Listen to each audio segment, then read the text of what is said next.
तुम्हारे शरीर में फिर कभी बीमारी नहीं होगी। बस एक चीज खानी होगी। वही चीज कौन सी है, ये आज की बौद्ध कहानी की मदद से हम जानेंगे। तो चलिए दर्शकों, कहानी की शुरुआत करते हैं। दोस्तों, आजकल के इस भाग दौड़ भरे जीवन में हर कोई अपना शरीर बलशाली बनाना चाहता है। वह अपने आप को ऊर्जावान बनाना चाहता है और इसके लिए वह सुबह सुबह या शाम को जिम भी जाते हैं और तरह तरह की दवाइयों का इस्तेमाल भी करते हैं। लेकिन इसके बाद भी ना जाने क्यों उनका शरीर उतना शक्तिशाली नहीं हो पाता और ना ही उनके शरीर में वह ऊर्जा आ पाती है। आपके शरीर के भीतर ऊर्जा का संचार होना शुरू हो जाएगा और आपका शरीर देखते ही देखते बलशाली हो जाएगा, क्योंकि यह ऐसी चीजें हैं जो आपके शरीर को पूरी तरह से बदल कर रख देती है। और इन चीजों का उपयोग जितना हमारे मुनि करते थे और जितने भी राजा महाराजा थे वे सभी किया करते थे, तभी तो वह 80 साल की उम्र तक भी हमेशा ऊर्जावान बने रहते थे। उनका शरीर बलवान रहता था और वह अपने जीवन की वृद्धावस्था में भी किसी भी युद्ध को करने में पूरी तरह से सक्षम थे। तो चलिए फिर जानते हैं कि वह कौन सी ऐसी चीजें हैं जिन्हें अपनाने के बाद आपका भी शरीर पूरी तरह से बलवान और ऊर्जावान बन जाएगा, जिनका उपयोग करके हम अपने शरीर का वजन बढ़ा सकते हैं, हम अपने शरीर को शक्तिशाली बना सकते हैं। एक समय की बात है, एक गुरुवर थे।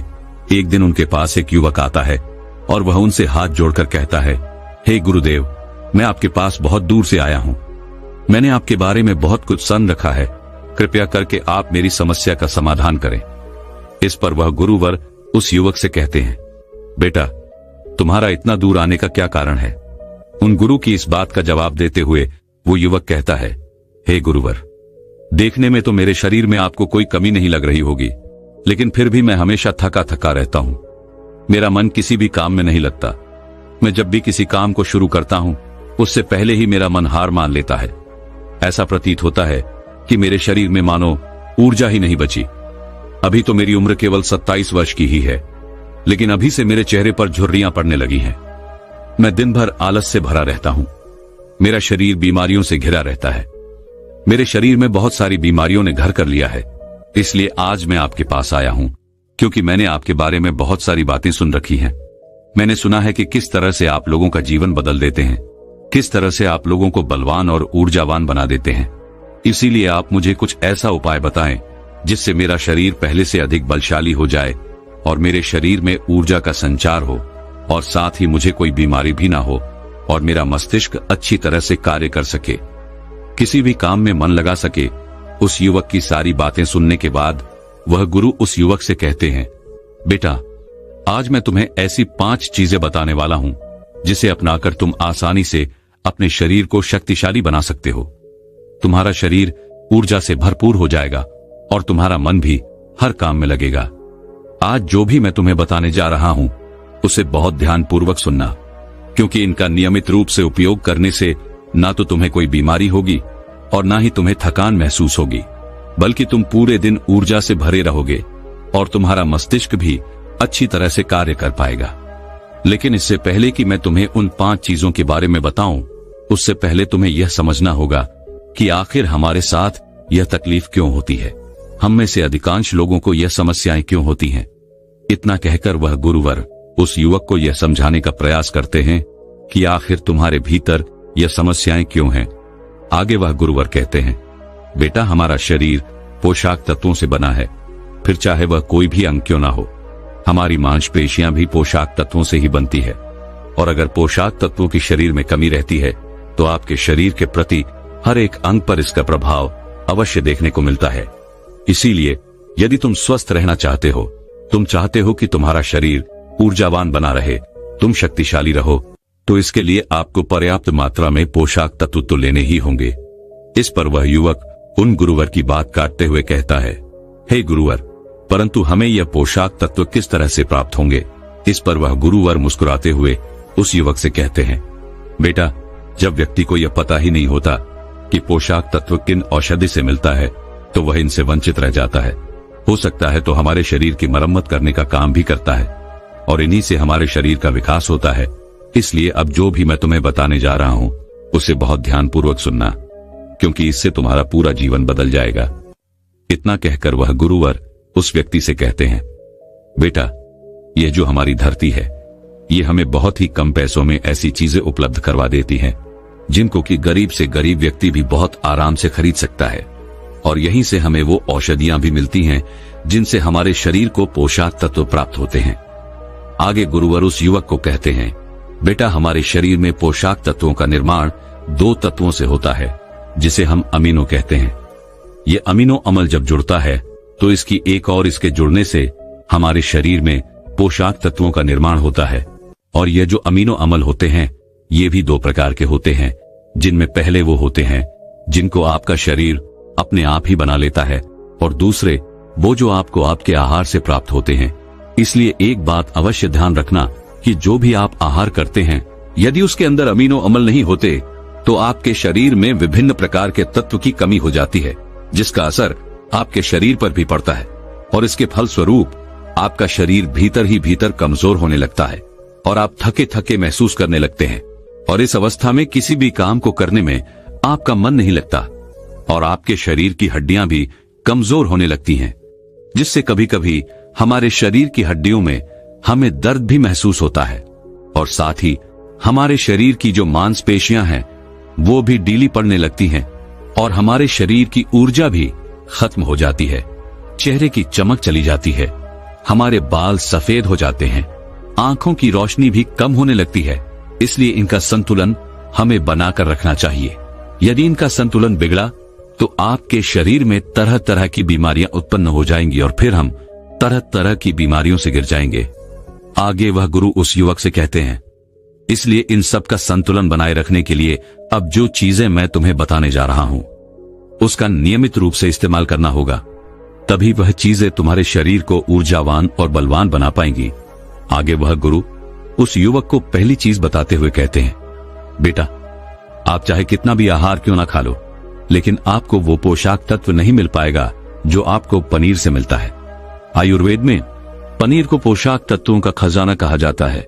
पनीर आपको सामान्य से लेकर गंभीर शारीरिक समस्याओं से भी बचाता है, क्योंकि इसके अंदर तरह तरह के पोषक तत्व हमें मिलते हैं, जैसे कैल्शियम, फास्फोरस, सॉलिड और भी तरह तरह के पोषक तत्व जो एक गर्भवती महिला और बच्चों के स्वास्थ्य के लिए बहुत ही लाभकारी होते हैं।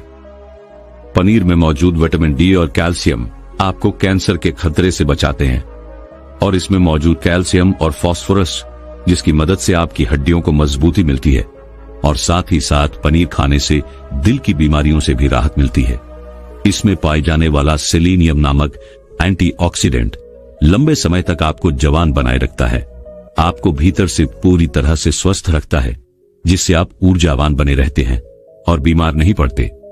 आगे वह गुरुवर उस व्यक्ति से कहते हैं, पनीर में मौजूद पोषक तत्व शरीर को न केवल ऊर्जा देते हैं बल्कि वह हमारे शरीर के मांसपेशियों के लिए भी बहुत महत्वपूर्ण होते हैं। यह आपकी मांसपेशियों को पहले से मजबूत बनाते हैं या उनकी मरम्मत करते हैं, और साथ ही पोषक तत्व हमारे वजन को संतुलित रखने में भी हमारे लिए बहुत मददगार साबित होते हैं। इसलिए तुम्हें आज से ही रोजाना 100 ग्राम पनीर खाना चाहिए, और 100 ग्राम पनीर के अंदर तुम्हें 20 ग्राम पोषक तत्व मिल ही जाएंगे। तुम चाहो तो पनीर को यूं ही कच्चा भी खा सकते हो, या फिर तुम चाहो तो इसे गाय के घी में थोड़ा सा पकाकर इसका इस्तेमाल कर सकते हो, या फिर तुम चाहो तो इसकी सब्जी बनाकर भी इसे उपयोग में ले सकते हो। आगे वह गुरुवर उस युवक से कहते हैं, बेटा, यदि तुम चाहो तो पनीर खुद घर पर ही बना सकते हो। इसके लिए तुम्हें एक बर्तन में थोड़ा सा दूध लेना होगा और उसे अच्छे से गर्म करना होगा। उसके बाद उसमें नींबू की 2-3 बूंदें डालकर कुछ देर के लिए उसे हल्की आंच पर पकाना होगा। यदि आप घर पर ही पनीर बनाएंगे और यह शुद्ध होगा तो यह आपके लिए और भी ज्यादा लाभदायक होगा, क्योंकि घर पर बनाया हुआ पनीर ताजा भी होता है और इसमें कोई मिलावट भी नहीं होती, जो आपके स्वास्थ्य के लिए बहुत ही लाभदायक होता है। आगे वह गुरुवर उस युवक को दूसरी चीज बताते हुए कहते हैं, सोयाबीन। सोयाबीन में कई प्रकार के अमीनो अम्ल भी पाए जाते हैं जो हमारी शरीर के मांसपेशियों और हड्डियों को स्वस्थ रखने में हमारी मदद करते हैं। सोयाबीन को फाइबर का बेहतरीन स्रोत माना जाता है। यदि आप सोयाबीन का केवल 1 कप इस्तेमाल करते हैं तो इसमें आपको करीब 10 ग्राम तक फाइबर मिल जाएगा, जो हमारे शरीर के लिए बहुत ही ज्यादा लाभदायक होता है। जो लोग शाकाहारी होते हैं उनके लिए सोयाबीन एक वरदान है, क्योंकि जो लोग मांस का प्रयोग करते हैं, जो लोग मांस का सेवन करते हैं उन्हें उतना पोषक तत्व नहीं प्राप्त होता जितना कि एक शाकाहारी व्यक्ति को सोयाबीन का सेवन करने से होता है।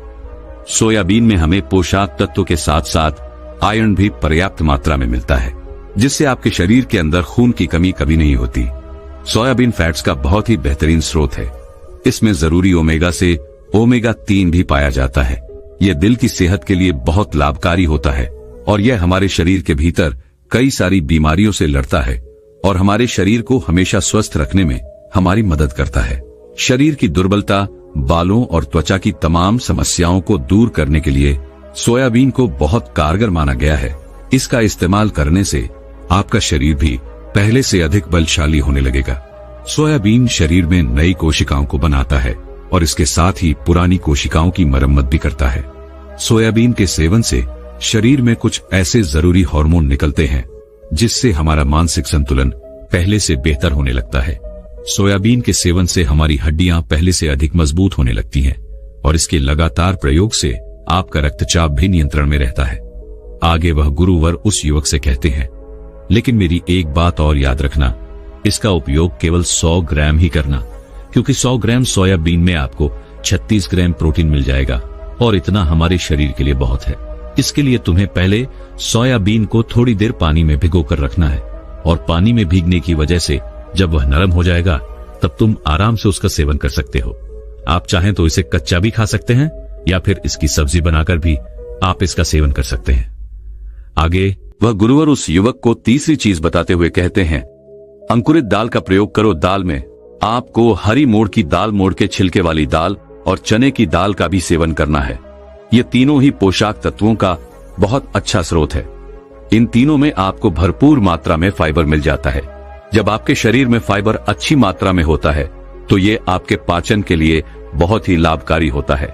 जिन लोगों को कब्ज की समस्या होती है, निश्चित रूप से उन्हें अंकुरित दाल का प्रयोग तो करना ही चाहिए, जिससे उनकी कब्ज की समस्या वह बिल्कुल ही खत्म हो जाएगी और आपकी आते अर्थात आपका पेट पूरी तरह से साफ हो जाएगा। शरीर में जमीन सारी गंदगी बाहर निकल जाएगी। इस कारण आपका पाचन तंत्र पहले से बेहतर काम करने लगेगा और आपको अन्य समस्याओं से भी छुटकारा मिल जाएगा। आगे गुरुवर उस युवक से कहते हैं, जो वस्तु प्रकृति के जितने निकट होती है वह आपकी प्राण शक्ति को उतना ही ज्यादा बढ़ाती है और अंकुरित दालों में जीवन है जो आपकी प्राण शक्ति को बढ़ाते हैं, आपकी ऊर्जा को बढ़ाते हैं, आपको तरोताजा रखते हैं। और इन तीनों दालों का इस्तेमाल तुम्हें कुछ इस प्रकार करना होगा। पहले तो इन तीनों दालों को पानी में भिगो कर रखना है और करीब 3 घंटों तक इन्हें पानी में यूं ही भिगोए रखना है। उसके बाद उन्हें पानी से निकालना है और सूती कपड़े में बांधकर उन्हें रख देना है और फिर उस सूती कपड़े पर थोड़ा सा पानी छिड़क कर उसे करीब 12 घंटे के लिए यूं ही छोड़ देना है। और इन 12 घंटों के बीच में आप 6 घंटों के अंतराल में उस सूती कपड़े को एक बार फिर पानी से भीगा सकते हैं, जिससे कि उस कपड़े में नमी बनी रहेगी। और इसके बाद 12 घंटे के बाद आप देखेंगे कि मूंग चने की दाल अंकुरित हो जाएगी। इसके बाद आप चाहें तो इसे कच्चा खा सकते हैं या इसमें थोड़ा सा नींबू, थोड़े से टमाटर, थोड़े से खीरे इत्यादि डालकर आप इसका सलाद भी बना सकते हैं और फिर इसका सेवन कर सकते हैं। आगे गुरु उस युवक को चौथी चीज बताते हुए कहते हैं, भुना हुआ चना खाओ, क्योंकि इसमें भरपूर मात्रा में विटामिन होता है। भुने हुए चने का इस्तेमाल आप 2 तरीके से कर सकते हैं। एक तरीका तो यह है कि आप इसको ऐसे ही खा सकते हैं और दूसरा तरीका यह है कि आप इसका आटा पीसवाकर इसका सत्तू बना सकते हैं और फिर इसका सेवन कर सकते हैं। इससे आपके शरीर को ऊर्जा मिलेगी। यदि तुम 100 ग्राम की मात्रा में चना लेते हो तो इसमें तुम्हें 18 ग्राम प्रोटीन मिल जाएगा और भुना हुआ चना आपके मस्तिष्क के विकास के लिए बहुत लाभदायक होता है। इससे आपका मस्तिष्क बहुत अच्छी तरह से काम करने लगता है, जिससे आपको कोई भी निर्णय लेने में परेशानी नहीं आती। और इसके साथ ही यह आपके बालों के लिए भी बहुत लाभदायक है और आपकी त्वचा के लिए भी बहुत उपयोगी है। भुना हुआ चना मैंगनीज, फास्फोरस और तांबे का भी एक पूरा स्रोत है, जो हमारे हृदय स्वास्थ्य के लिए भी बहुत लाभकारी होता है। और इसमें मौजूद फास्फोरस विशेष रूप से हमारे शरीर के लिए बहुत बढ़िया स्रोत है। और यही कारण है कि जब हम इसका लगातार नियमित रूप से सेवन करते हैं तो ये हमारे खून में जमी गंदगी और कोलेस्ट्रॉल को कम करने में हमारी मदद करता है। आजकल तो हर कोई केवल स्वाद के लिए खाना खाता है और अधिकांश जंतु तले हुए ही होते हैं। ऐसे में जब हम तला हुआ भोजन करते हैं तो इनमें से निकलने वाला तेल हमारे शरीर की नसों को जाकर बंद कर देते हैं, जिससे हमारे शरीर में हृदय रोग का खतरा बढ़ जाता है। लेकिन यदि आप भुने हुए चने का नियमित सेवन करते हैं तो यह आपको हृदय रोग से बचा सकता है। भुना हुआ चना खाने से शरीर की इम्यूनिटी बहुत मजबूत हो जाती है, क्योंकि भुने हुए चने में एंटीऑक्सीडेंट के पर्याप्त गुण पाए जाते हैं जो हमारे शरीर की ऊर्जा को बढ़ाने में हमारी मदद करते हैं। और जो लोग अपने शरीर का वजन कम करना चाहते हैं वे लोग भी भुने हुए चने का सेवन कर सकते हैं, क्योंकि इसमें भरपूर मात्रा में फाइबर पाया जाता है, जिससे हमारे शरीर का पाचन तंत्र ठीक हो जाता है और पहले से बेहतर काम करने लगता है। और साथ ही इसके सेवन से हमारे शरीर में ऊर्जा का प्रवाह भी होता है और हमारे शरीर में ऊर्जा बनी रहती है, जिससे हमें बार बार भूख नहीं लगती और हम लंबे समय तक किसी भी काम को करने में सक्षम हो पाते हैं। आगे वह गुरुवर उसी वक्त को पांचवी चीज बताते हुए कहते हैं, बेटा मूंगफली का सेवन करो। मूंगफली में सभी पॉस्चर तो मौजूद होते हैं जो हमारे शरीर के लिए जरूरी हैं। इसमें आयरन, कैल्शियम, विटामिन, जिंक पर्याप्त मात्रा में पाए जाते हैं और इसका सेवन करने से आप कई प्रकार की बीमारियों से बच सकते हैं। मूंगफली में मोनो अनसैचुरेटेड अम्ल पाया जाता है। यह हमारे शरीर से बैड कोलेस्ट्रॉल को घटाने में हमारी मदद करता है और साथ ही हमारे शरीर के अच्छे कोलेस्ट्रॉल को बढ़ाने में हमारी मदद भी करता है। यदि आप नियमित रूप से मूंगफली का सेवन करते हैं तो आपको हृदय रोग की समस्याएं न के बराबर देखने को मिलेंगी और साथ ही मूंगफली सर्दी जुकाम में भी बहुत राहत दिलाता है। यह हमारे शरीर को भीतर से गर्म रखने में हमारी मदद करता है। इसके रोजाना सेवन से फेफड़ों को मजबूती मिलती है और इस मौसम में, जबकि सर्दी का मौसम चल रहा है, तो ऐसे में हम खांसी जुकाम से बचना चाहते हैं तो नियमित रूप से यदि आप मूंगफली का सेवन करते हैं तो आपको सर्दी जुकाम में बहुत राहत मिलेगी। मूंगफली में भी भरपूर मात्रा में फाइबर और पोषक तत्व पाए जाते हैं, जिससे हमें भूख कम लगती है और यह हमारे वजन को भी नियंत्रित रखने में हमारी मदद करता है। और यदि आप चाहें तो इसका इस्तेमाल अपने वजन को कम करने में भी कर सकते हैं। मूंगफली में हमें मैंगनीज, कैल्शियम, कार्बोहाइड्रेट की भरपूर मात्रा मिल जाती है। इसके सेवन से हमारे शरीर का ब्लड शुगर कंट्रोल में रहता है। अगर आपको भी डायबिटीज जैसी समस्या है तो आप मूंगफली का सेवन कर सकते हैं। यह आपके लिए बहुत लाभदायक होगा। मूंगफली खाने से आप कई प्रकार के कैंसर से भी बच सकते हैं। इसमें कॉलफिनॉल एंटीऑक्सीडेंट की मात्रा बहुत अधिक होती है, जो हमारे शरीर में कैंसर के खतरे को कम करने में बहुत सहायक होता है। और मूंगफली में मौजूद फैटी एसिड हमारे शरीर की त्वचा के रोगों से बचाने में हमारी मदद करते हैं। इसमें फाइबर भी पाया जाता है, जो शरीर के विषैले पदार्थों को हमारे शरीर से बाहर निकालने में हमारी मदद करता है, जिससे आपकी त्वचा हमेशा जवान रहती है, आपकी त्वचा हमेशा स्वस्थ रहती है। इसके लिए आपको नियमित रूप से एक मुट्ठी मूंगफली का प्रयोग तो करना ही चाहिए। आगे वह युवक से कहते हैं, लेकिन मेरी एक बात और याद रखना कि मूंगफली का अधिक सेवन करने का प्रयास न करना। आगे वह गुरुवर उस युवक से कहते हैं, बेटा अगर तुमने मेरे द्वारा बताई गई इन पांचों चीजों का नियमित रूप से पालन किया, इन्हें नियमित रूप से अपने जीवन में उतारा, तो तुम्हारा जीवन जल्द ही बदल जाएगा और केवल 10 से 12 दिन के अंदर ही तुम्हारा शरीर पहले से ऊर्जावान और बलवान हो जाएगा।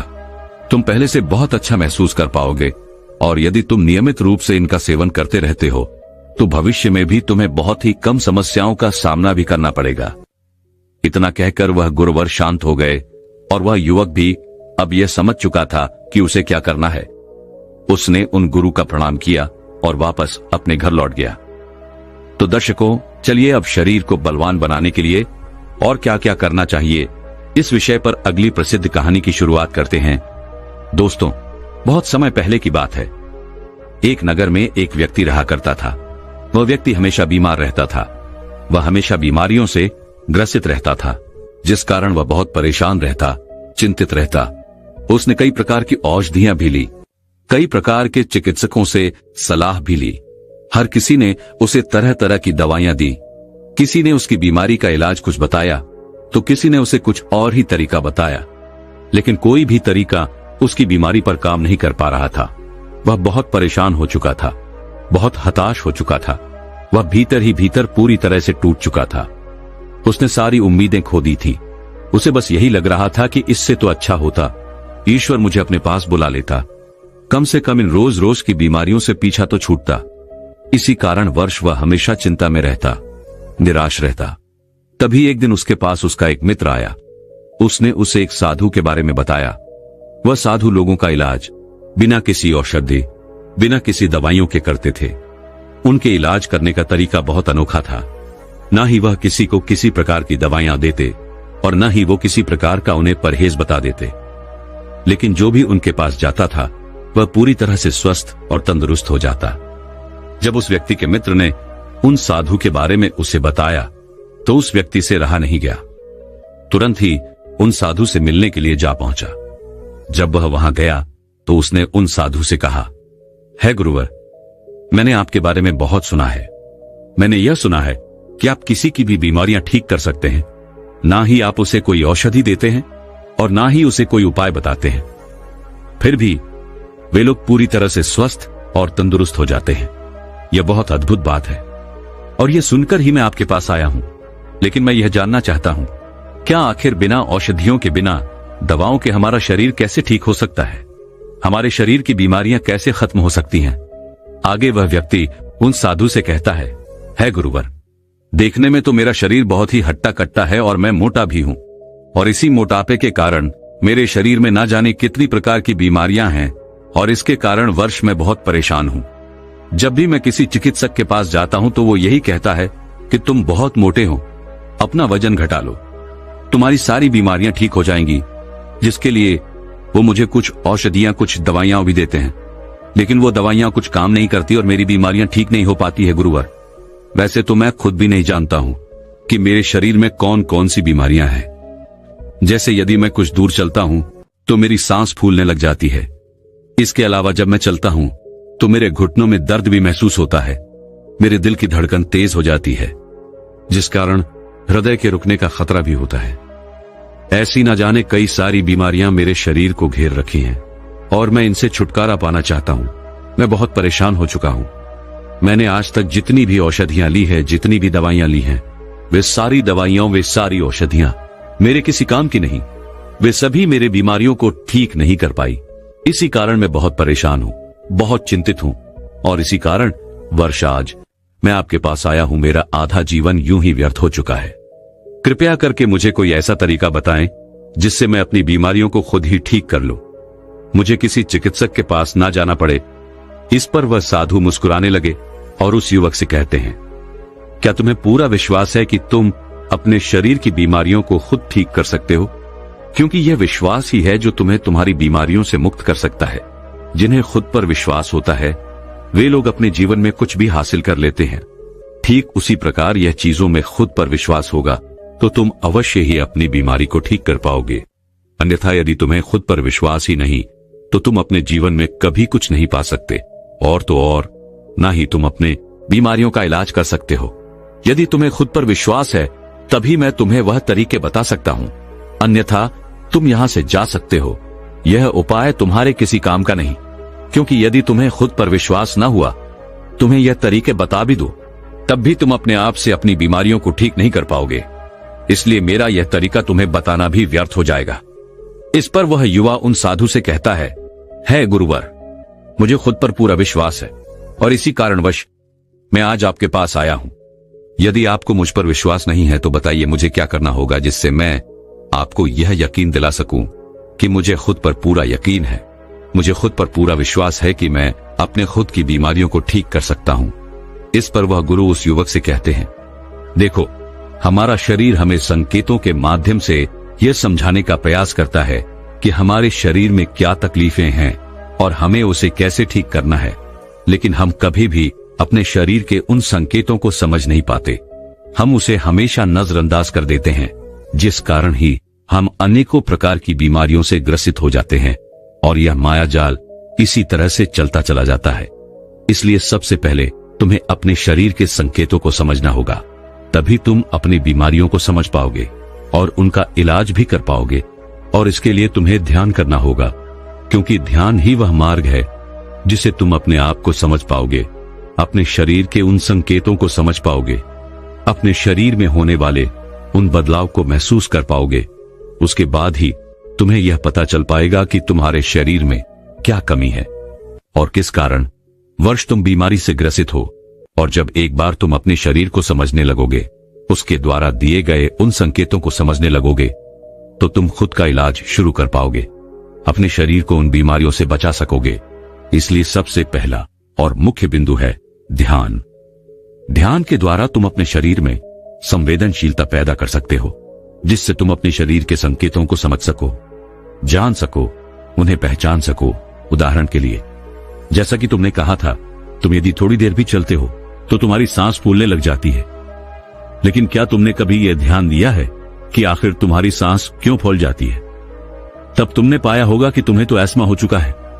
लेकिन यदि तुमने इन संकेतों को पहले ही समझ लिया होता तो तुम अपने शरीर को एस्थमा जैसी बीमारी से बचा पाते, उसका इलाज कर पाते।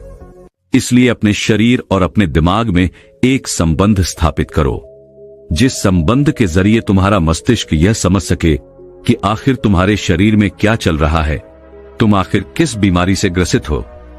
जब तुम्हारे दिमाग को तुम्हारे शरीर में यह संकेत मिलने लग जाते हैं कि आखिर तुम्हारे शरीर में क्या बीमारी है और इसका क्या कारण है, तो उसके बाद तुम अगले कदम पर बढ़ सकते हो। और अगला कदम है आत्मचिंतन, अर्थात विजुअलाइजेशन। इसके लिए तुम्हें कोई ऐसा स्थान खोजना है जहां पूरी तरह से शांति हो। तुम्हें वहां जाकर कुछ देर के लिए आराम से बैठना है और उस दौरान अपनी आंखें बंद करके अपने मन और मस्तिष्क में चित्र देखने की कोशिश करनी है कि तुम पूरी तरह से ठीक हो चुके हो, जैसा तुम चाहते थे तुम वैसा ही पूरी तरह से स्वस्थ हो चुके हो। और ऐसा तुम्हें अगले 5 मिनट तक करना होगा। 5 मिनट तक तुम्हें इस एहसास को महसूस करना होगा, इसे बरकरार रखना होगा कि तुम पूरी तरह से ठीक हो चुके हो, तुम्हारी बीमारी पूरी तरह से खत्म हो चुकी है। तुम ठीक होने के बाद कैसा महसूस कर रहे हो? तुम्हें कितनी खुशी है? तुम उस बात से कितना खुश हो? ये सारी चीजें तुम्हें अपने मन और मस्तिष्क में देखनी होंगी। और यह चित्र पूरी तरह से साफ स्पष्ट होना चाहिए कि तुम क्या चाहते हो। और इस तरीकों को अपनाने के लिए तुम किसी ऐसे संगीत का भी इस्तेमाल कर सकते हो जिसके जरिए तुम आसानी से आत्मचिंतन कर सको, जिससे तुम्हारा मन शांत हो जाए और तुम आत्मचिंतन में पूरी तरह से डूब सको। जितना साफ और जितनी स्पष्ट आप चित्र देख सकेंगे, उतनी ही जल्दी आप अपनी बीमारियों को ठीक कर पाएंगे। जब भी हम किसी खेल के बारे में सोचते हैं तो हमारा मन आसानी से उसके चित्र बड़ी सरलता और साफ और स्पष्ट तौर पर बना पाता है। तब हमारा शरीर अपने आप को सबसे उत्तम स्वरूप में देखता है और ठीक उसी रूप में हमारा मस्तिष्क आकर्षित होने लगता है और हमारा मन और हमारा दिमाग दोनों उस पर काम करने लगते हैं ताकि वह हमारे शरीर को उस अवस्था तक पहुंचा सके जिसे अभी हमने साफ और स्पष्ट तौर पर देखा है, जिसे महसूस किया है। क्योंकि समझने वाली बात यह है कि आचरण करने से हमारा दिमाग उस सौरों की ओर आकर्षित होने लगता है और जब यह बात हमारे औचित्य मन तक पहुंच जाती है तो अनजाने में ही सही, लेकिन हमारा औचित्य मन अपनी शक्तियों का इस्तेमाल करके हमारे शरीर को उन बीमारियों से ठीक करने लग जाता है। और आप अपने अवचेतन मन की इस शक्ति का इस्तेमाल करके आपके अंदर तरह तरह की बीमारियों को ठीक कर सकते हैं। यदि आप अपना मोटापा घटाना चाहते हैं, आप अपने आप को स्वस्थ और सुडौल बनाना चाहते हैं, या फिर आपको अपनी खूबसूरती बढ़ानी है, आप अपने अनेकों प्रकार की बीमारियों को खुद ब खुद ठीक कर सकते हैं, और वह भी बिना किसी दवा और बिना किसी चिकित्सक के। हमारे दिमाग, हमारे अवचेतन मन में ब्रह्मांड की सारी शक्तियां उपलब्ध होती हैं, लेकिन हम उन शक्तियों को पहचान नहीं पाते, उन्हें जान नहीं पाते। उनका सही इस्तेमाल करना हमें नहीं पता, क्योंकि हमें उसे इस्तेमाल करने की उन प्रक्रिया के बारे में ठीक से नहीं पता कि हम किस तरह से उन शक्तियों का इस्तेमाल कर सकते हैं, कैसे उन्हें जागरूक कर सकते हैं। इसके लिए आपको आत्मचिंतन करना ही होगा। और जहां पर भी आप आत्मचिंतन करने बैठेंगे, वहां पूरी तरह से शांति होनी चाहिए। आप चाहें तो किसी ऐसे संगीत का इस्तेमाल कर सकते हैं जिससे आप आत्मचिंतन की गहराई तक उतर सके। और आपको ऐसा अगले 21 दिनों तक करना होगा और हर रोज 15 मिनट। जब आप ऐसा करेंगे तो आपको अपने भीतर एक अभूतपूर्व बदलाव महसूस होगा। इससे केवल ना आप अपनी बीमारी को ठीक कर सकते हैं, बल्कि आप जो चाहते हैं वो सब भी हासिल कर सकते हैं। आगे गुरु वो उस व्यक्ति को तीसरी आदत बताते हुए कहते हैं, खुद से प्यार करना सीखो। तुम एक पल के लिए ये सोचो, जो व्यक्ति खुद से प्यार नहीं करता वह भला अपनी बीमारियों को क्यों ठीक करना चाहेगा, तो खुद को ही कोसेगी। कुछ लोग तो ये भी कहते हैं कि यार ये बीमारी होने से तो अच्छा था कि ईश्वर मुझे उठा लेता, इतनी तकलीफ मुझसे नहीं सही जाती। ऐसे लोग खुद को कोसते हैं, खुद को और भी पीड़ा देते हैं, और ऐसे में हम जाने अनजाने अपने मस्तिष्क को, अपने मन को यह संदेश भेज रहे होते हैं कि हम खुद से प्यार नहीं करते, हम खुद से नफरत करते हैं। और जब हम एक बार खुद से नफरत करने लगते हैं तो भला ऐसा शरीर किसे चाहिए जिस कारण हम जाने अनजाने उन तकलीफों को, उन बीमारियों को और भी ज्यादा बढ़ावा देते हैं। और देखते ही देखते हम अपनी उस नफरत के कारण अपने आप से हार जाते हैं, हम अपनी हिम्मत खो बैठते हैं। जरा आप एक पल के लिए यह सोचकर देखिए, जिस व्यक्ति को खुद पर भरोसा ना हो वह भला अपने जीवन में क्यों जीना चाहेगा? वह अपनी तकलीफों, अपनी बीमारियों से क्यों मुक्त होना चाहेगा? क्या आपने कभी यह देखा है कि जो व्यक्ति खुद पर विश्वास करता है, खुद से प्यार करता है, वो लोग किसी भी परिस्थिति में खुलकर जीते हैं, और वो बड़ी से बड़ी बीमारियों का सामना भी हंसकर करते हैं, और वो आखिर में जीत ही जाते हैं। और जो व्यक्ति खुद पर विश्वास करते हैं वही लोग आत्मचिंतन की गहराई तक उतर भी पाते हैं, क्योंकि उन्हें खुद पर विश्वास है। वह जानते हैं कि जो बीमारी उन्हें आज घेर कर रखी है वह बीमारी ज्यादा देर तक नहीं रहने वाली, वह आज नहीं तो कल उससे ठीक हो ही जाएंगी। यदि आप भी खुद पर विश्वास करते हैं और आत्मचिंतक की गहराई तक उतरना चाहते हैं तो पहले आपको खुद से प्यार करना सीखना ही होगा। उसके बाद आपका मस्तिष्क अपने आप ही ऐसे उपाय पैदा करने लगेगा जिससे आप अपनी बीमारियों को खुद ब खुद ठीक करने लग जाएंगे। और आप यह माने या न माने, लेकिन हमारा मस्तिष्क बहुत शक्तिशाली है। वह उन रसायनों को पैदा करने की क्षमता जानता है, लेकिन हम जाने अनजाने उससे उस चीज का सही इस्तेमाल नहीं कर पाते। और यही कारण है कि हम खुद अपने आप को छोटी से छोटी बीमारियों से भी ठीक नहीं कर पाते। और यह सब प्रयोग करते वक्त खुद पर विश्वास रखें, अपने आप से प्यार रखें, और साथ ही अपने दिनचर्या पर भी ध्यान दें। आप क्या खाते हैं, किस समय खाते हैं, काव्य व्यायाम करते हैं, किन लोगों के साथ बैठते हैं, और हम क्या क्या बातें करते हैं, ये सारे दिनचर्या पर आपको ध्यान देना होगा। समय पर खाना और समय पर व्यायाम करना आपको तरह तरह की बीमारियों से दूर रखता है।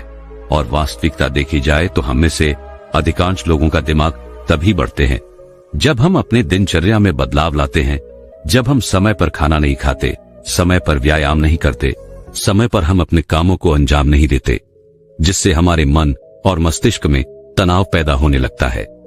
हमारे भीतर एक भय उत्पन्न होने लगता है जिससे हम अनेकों प्रकार की बीमारियों को अपनी ओर आकर्षित करने लगते हैं।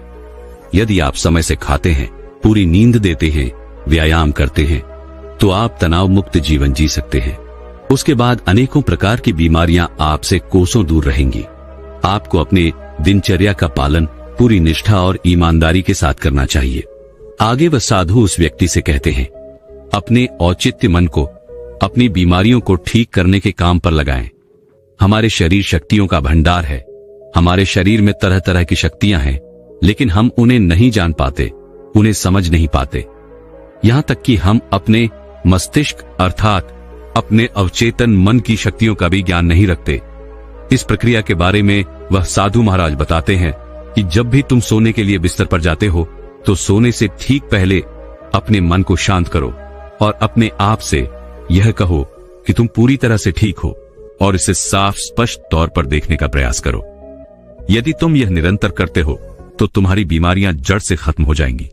तुम ऐसा सोचते सोचते अपने बिस्तर पर सो जाओ। उसके बाद तुम्हारा अंतर्मन मन जादू की तरह काम करने लगेगा। और इस बात से तो आप भली भांति परिचित होंगे कि जब हम सो जाते हैं तब भी हमारा अंतर्मन मन हमारे लिए काम कर रहा होता है।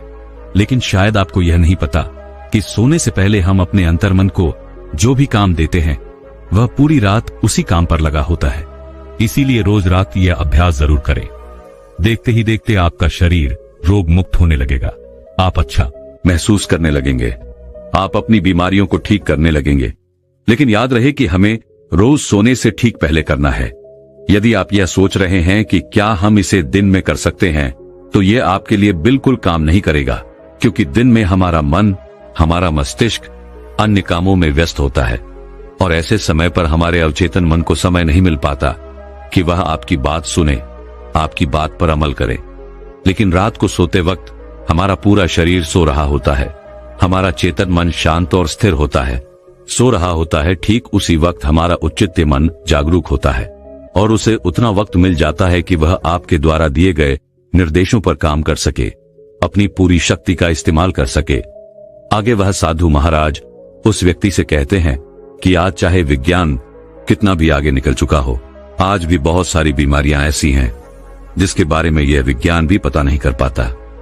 बड़े बड़े चिकित्सक तुम्हारे शरीर में वह बीमारियां ढूंढ ही नहीं पाते, लेकिन हम उन बीमारियों से परेशान जरूर रहते हैं, और ऐसी बीमारियां जिन्हें विज्ञान भी ठीक नहीं कर पाता। तो तुम्हें क्या लगता है, ऐसी बीमारियां क्या औषधियों से ठीक की जा सकती है? नहीं। और जब हम तरह तरह की दवाइयां, तरह तरह की औषधियां लेकर हार चुके होते हैं, तब हम यह खुद ही महसूस करने लग जाते हैं कि हम अपनी बीमारी का इलाज नहीं कर सकते। यह बीमारी, जब आप खुद से किसी बीमारी का इलाज करने में असफल होते हैं, तो आप उस चिकित्सक के पास जा सकते हैं जिस पर आपको भरोसा हो, जो आपको सही दवा, सही औषधि दे सके। लेकिन उससे पहले कुछ प्रयास करके देखिए और यकीन मानिए, आपके अंदर वो सारी शक्तियां हैं जो बिना दवाओं के आपके शरीर को ठीक कर सकती हैं। आज से कई 100 साल पहले, जब कोई विज्ञान नहीं था, कोई ज्ञान नहीं था, कोई चिकित्सा प्रणाली नहीं थी, उस समय के लोग इन प्रक्रियाओं के बारे में, इन पद्धतियों के बारे में भली भांति परिचित थे। वे लोग अच्छी तरह से जानते थे कि हम खुद से ही खुद की बीमारियों को ठीक कर सकते हैं, और उनके पास कोई दूसरा विकल्प भी नहीं होता था। लेकिन उन्हें खुद पर विश्वास होता था, और यही कारण था कि वे लोग अपनी खुद की बीमारियों को खुद से ही ठीक कर लेते थे। लेकिन जैसे जैसे समय आगे बढ़ता गया, समय के साथ साथ विज्ञान और भी बढ़ता चला गया, वैसे वैसे ही वह सारी पद्धतियां, वह सारी प्रक्रियाएं नष्ट कर दी गई, क्योंकि इससे विज्ञान के चिकित्सकों को, उनके अस्पतालों को बहुत नुकसान झेलना पड़ता। जरा आप एक बार के लिए यह सोचकर देखिए कि आप एक चिकित्सक हैं और आपके पास जब कोई मरीज आएगा ही नहीं, तो आप क्या करेंगे? आपके पास पैसे कहां से आएंगे? आप अपना घर बार कैसे चलाएंगे? जिस कारण ये सारी पद्धतियां छुपा दी गई, लोगों को यह यकीन दिलाया गया कि आप खुद से खुद को ठीक नहीं कर सकते, और देखते ही देखते हम सब ने इन सब चीजों पर यकीन कर लिया।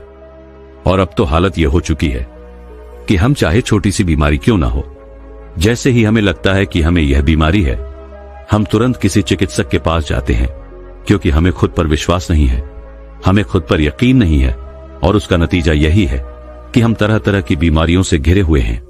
एक बीमारी खत्म नहीं होती कि दूसरी बीमारी हमें घेर लेती है, और जब भी आप किसी बीमारी के इलाज के लिए किसी चिकित्सक के पास जाते हैं, तो वो आपको तरह तरह की दवाइयां दे देते हैं जो हमारी बीमारी को तो ठीक कर देते हैं न, लेकिन उन दवाइयों से हमारे शरीर में और भी तरह तरह की बीमारियां पनपने लगती हैं।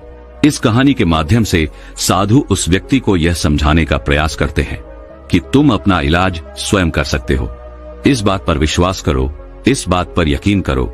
जो भी प्रक्रियाएं मैंने तुम्हें बताई हैं, यदि तुम उसे अपने जीवन में अपना लोगे, उस पर अमल करोगे, तो ठीक 21 दिनों के बाद तुम अपने शरीर में वह बदलाव महसूस कर पाओगे, और उसके बाद चाहो तो तुम मेरे पास वापस आ सकते हो, ताकि तुम मुझे यह बता सको क्या आखिर तुम कैसा महसूस कर रहे हो, और 21 दिनों के बाद क्या अभी वह बीमार या तुम्हारे शरीर में है या नहीं, क्या तुम्हारी वह बीमारी ठीक हुई या नहीं।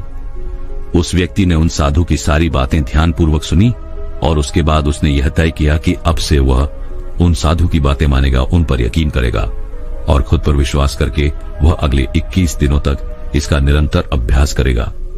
और 21 दिनों के बाद जो भी बदलाव उसके शरीर में वह महसूस करेगा, वह आकर ईमानदारी से उन साधु को जरूर बताएगा।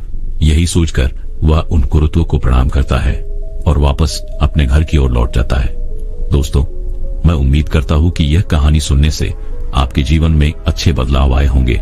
आपको इस वीडियो से क्या सीखने मिला, ये कमेंट करके जरूर बताएं, और अपने परिवार, दोस्तों या आपके करीबी इंसान के साथ ये कहानी शेयर करके उन्हें भी इस ज्ञान से परिचित करवाएं। बाकी अगर आपको ये वीडियो दिल से अच्छी लगी हो, तभी इस वीडियो को लाइक कर देना, और आपने अब तक इस चैनल को सब्सक्राइब न किया हो तो चैनल को सब्सक्राइब भी जरूर कर देना। आपका हर दिन शुभ हो और खुशियों से आपका जीवन भरा रहे। धन्यवाद। नमो बुद्धाय।